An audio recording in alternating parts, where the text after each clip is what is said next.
दिनुपर्छ।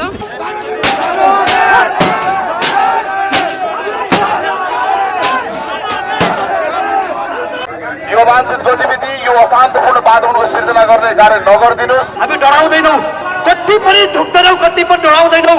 तबसम्म लड्छौँ जबसम्म हाम्रो शरीरमा एक मुठी सास र एक थोपा रगत बचिरहनेछ। विद्युत वक्रताको अरबौं रकम बिना गर्ने जुन सरकारले प्रपोज गरेको छ त्यसको विरुद्ध खबरदारी हो। किन हटायो? 22 अर्ब रुपियाँ नउठाउने परपञ्च रचेर नेपाली जनताले नहटाऊ भन्ने आवाज उठाउँदै पनि उनीहरूले जुन तरिकाले नेपाली जनता केही पनि होइनन्, यिनीहरूले जे भने नि हामी दमन गर्न सक्छौँ भन्ने मेन्टालिटी पालेको हुनाले यसको विरोध गर्नका निम्ति यो आन्दोलन हो। उनीहरूले काम गर्न वातावरण बनाउनु पर्यो र हामी आएको राजनीतिमा पनि नेपालमा बसेरै केही गरौँ भन्ने वातावरण सृजना गर्नलाई हो।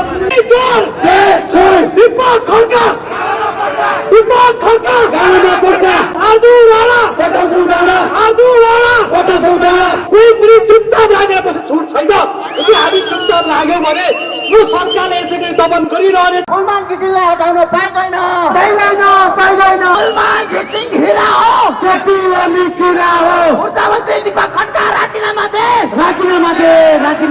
सालोलाई भर्ती गर्न पाइँदैन।